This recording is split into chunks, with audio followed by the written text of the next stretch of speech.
Hi, I'm Dr. Sharon Saline with an episode of Solve My Problem for AttitudeMag.com.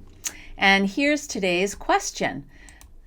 I've learned that each time I try to talk about ADHD to my friends or family, they tell me I should not label myself, or I have achieved so much in life and ADHD has not really stopped me.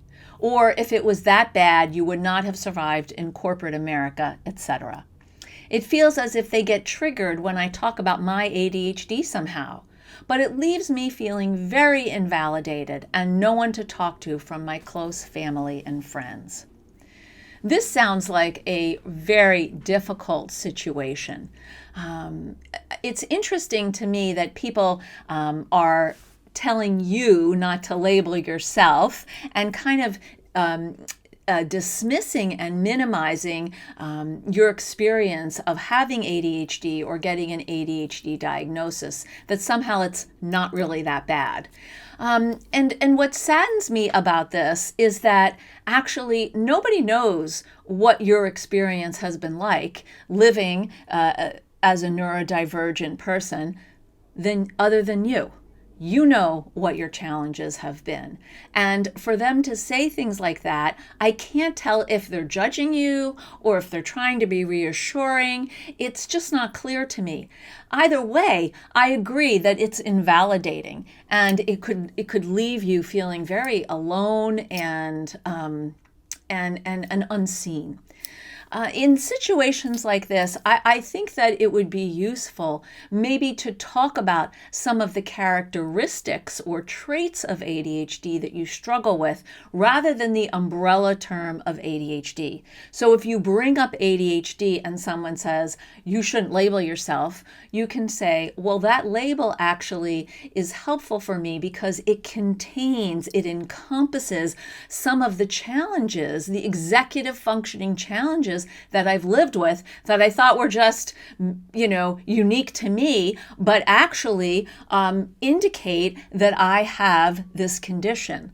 I think it is important to break ADHD down for people. Most people don't understand what it is. They think it's about not, basically being hyper and not having enough attention. And what they don't understand is that really what ADHD is a biologically based condition that affects executive functioning skills more severely than for people who do not have ADHD. We all have executive functioning strengths and challenges, but for people with ADHD, those challenges are usually more severe and can even be debilitating in some ways and cause regular problems in their lives.